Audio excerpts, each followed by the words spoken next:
Hey everyone, welcome back to the channel.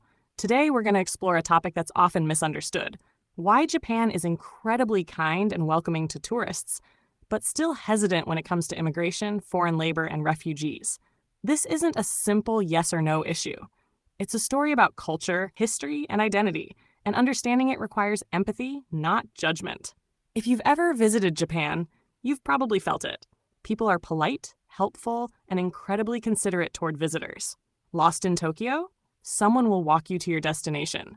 Drop your wallet? It'll likely be returned. Japan is known for its kindness and hospitality, called omotenashi. But behind that warm hospitality lies something more complex.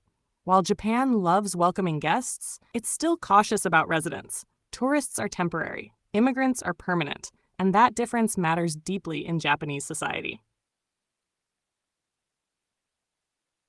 To understand why, we need to go back a little in history. For most of its history, Japan was an island nation closed to the outside world. From the 1600s to the mid-1800s, during the Edo period, Japan had a policy of isolation, known as sakoku, where foreigners were not allowed to enter and Japanese people couldn't leave. Even after Japan opened up in the late 19th century, it developed rapidly as a culturally homogeneous society.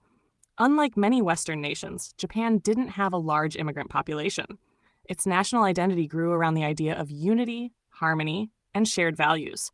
So even today, Japan sees itself as a small, close-knit community, one where harmony, or wa, is central to everyday life.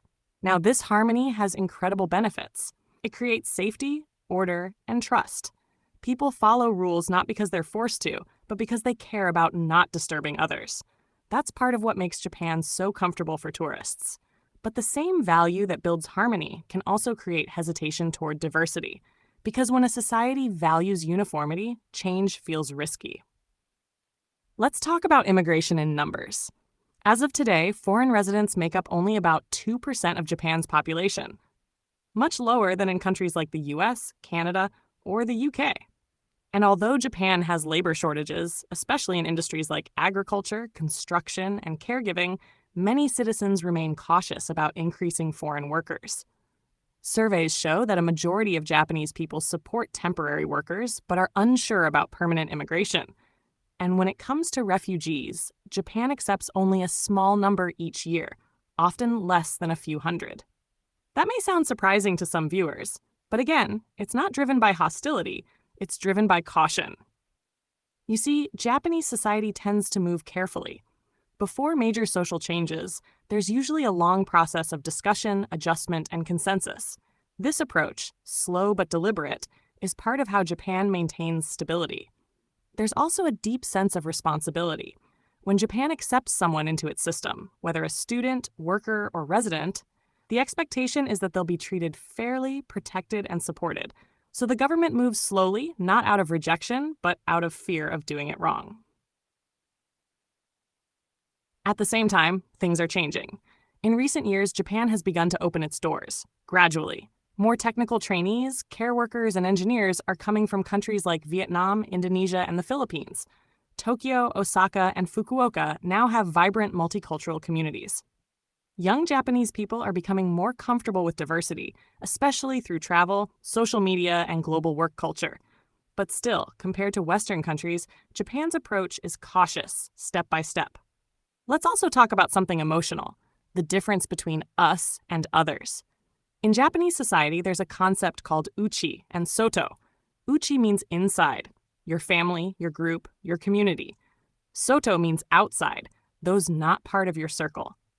This isn't about discrimination. It's about social boundaries that have existed for centuries.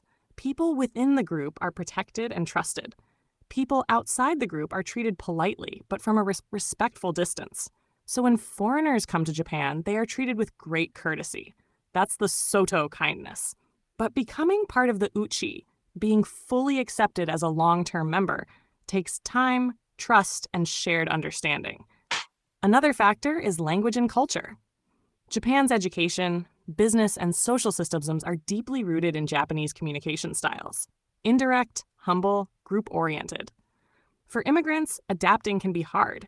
And for Japanese people, changing systems to fit new cultural norms can feel equally challenging. That's why integration is often seen not as rejection, but as a delicate balance. How to preserve what makes Japan peaceful while welcoming new energy from outside. Now, it's important to mention the positive side too.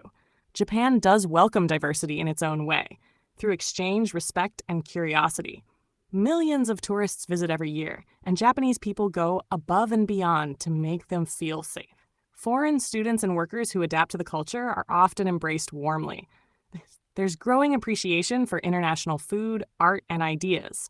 Even anime and pop culture reflect this, stories about friendship, understanding, and unity beyond borders. So while Japan may not open its borders quickly, it opens its heart quietly. In the end, Japan's approach to immigration isn't about fear, it's about identity. It's a country that treasures its balance, traditions, and safety. And as the world changes, Japan is trying to find its own rhythm, one that respects both its roots and its future. Change will come, slowly, thoughtfully, and in the uniquely Japanese way. Thank you so much for listening. If you found this interesting, please give it a like, share it with someone curious about Japan, and let me know your thoughts in the comments. How does your country balance kindness with immigration? Until next time, stay open-minded, stay curious, and keep learning from every culture, including Japan's. Arigatou gozaimasu.